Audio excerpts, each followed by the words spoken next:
पहले तो India Republic को बधाई दूंगा कि आप हमारे सदस्यता अभियान को कवर कर रहे हैं। अभी बिल्कुल बच चुका है और भाजपा के साथ कई पार्टियों ने सदस्यता अभियान शुरू कर दिया। इसी क्रम में आज परिक्रमा मार्ग स्थित दलित आश्रम के पास भी भाजपा ने सदस्यता अभियान के तहत कई सदस्यों को जोड़ा है। हम प्रेस संयोजक शर्मा जी से बात करेंगे कि क्या क्या आगे सदस्यों को जोड़ने के लिए। नहीं, मैंने तो नहीं किया है। मैं सिर्फ एक पढ़ रहा था इसको, यहाँ पर ये आया हुआ हूँ वृंदावन में घूमने के लिए, तो मैं इसको देख रहा था इसमें क्या क्या लिखा हुआ है। मैं तो भाजपा में नहीं जाना चाहूँगा।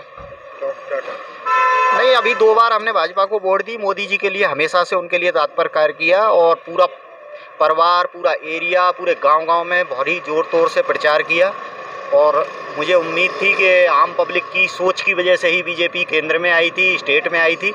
लेकिन इस समय के अगर मुझे हालात पूछना चाहते हैं तो सबसे पहले जो डिमांड, चलो 3 कृषि कानून इन्होंने वापस ले लिए, तो दिया क्या किसानों को? मैं तो ये पूछना चाहता हूँ, जो इन्होंने कृषि कानून लेकर के आए वो वापस ले लिए, लेकिन कुछ भला किया? कुछ नहीं किया है। अगर मैं बात करना चाहता हूँ एमएसपी के लिए, एमएसपी अगर सरकार दोबारा से उसको कानूनी दर्जा पहनाती है और कुछ जो मांग, जो जेन्युइन मांग है किसानों की, उसको अगर पूरी तरह से फॉलो करती है तो मैं बीजेपी को दोबारा से उसके साथ में आने के लिए तैयार हूँ।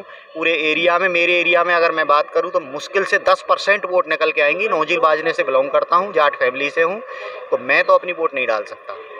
जैसे उनके पर्चे में लिख रहा है कि ऋण माफ किया, नहीं तो ऋण मेरे नाम पे भी 2,66,000 अप्रॉक्स केसीसी निकली हुई है। आज तक मेरी तो कोई माफ़ नहीं हुई है। सिर्फ पर्चे में लिखने से थोड़ी माफ़ी हो जाती है।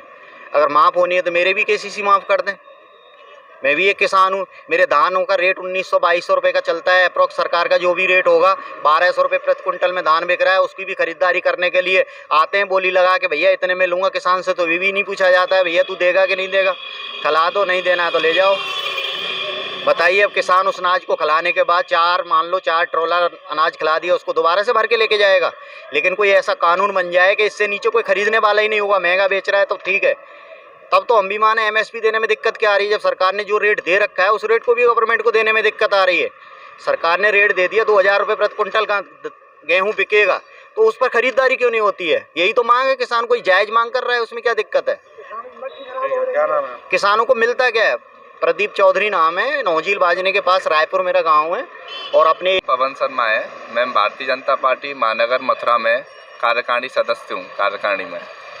आज भारतीय जनता पार्टी द्वारा हमारे जो मोर्चाओं के साथी हैं, युवा मोर्चा के सभी लोगों ने सहभागिता करी है और पार्टी का सदस्यता अभियान, जो कि हमारे राष्ट्रीय गृह मंत्री हैं अमित शाह जी, उनके द्वारा इसका शुभारंभ किया गया था।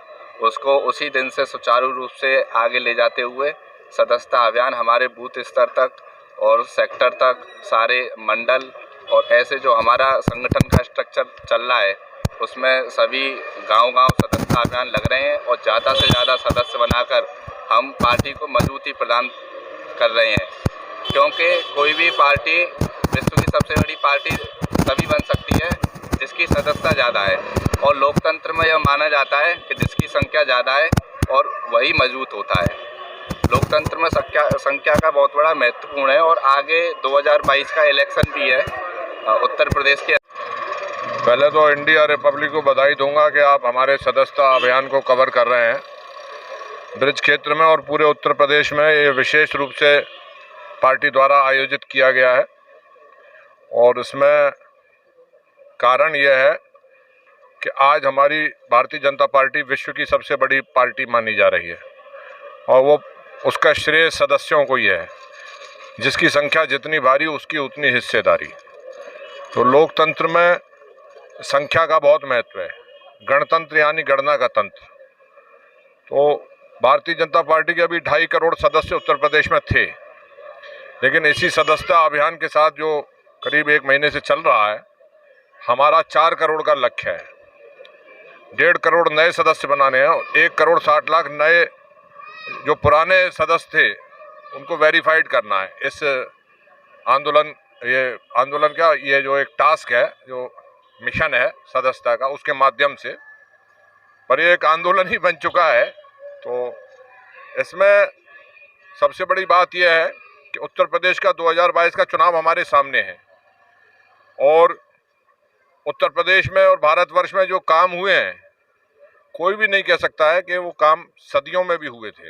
आप वृंदावन में रहते हैं, क्या आप बता पाएंगे कि वृंदावन में अभी क्या जटिल समस्याएं हैं जो जनता के लिए? जरूर बताऊंगा। उसके पहले मैं ये चाहूंगा कि थोड़ा जो मैं बात कह रहा हूँ, राम मंदिर का जो निर्माण हुआ अभी, खैर भाजपा के कार्य पर हम संदेह नहीं कर सकते, क्योंकि भाजपा ने बहुत ऐसे कार्य किए हैं जो अलग पार्टी नहीं कर सकती है, उसको हम सराहनीय है वो।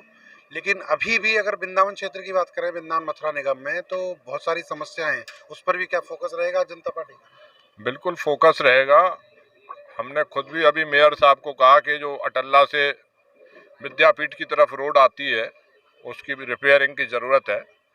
इसी तरह बंदरों की भी यहाँ समस्या है। और यमुना जी की सबसे बड़ी बात है कि यमुना जी का जो जल है वो हथनी कुंड से नहीं आ रहा है। हरियाणा के मुख्यमंत्री जो हमारी ही पार्टी के हैं, लेकिन जब यहाँ के संत लोग गए तो उन्होंने कहा कि मैं कुछ भी दे सकता हूँ लेकिन एक गिलास यमुना जल नहीं दे सकता हूँ।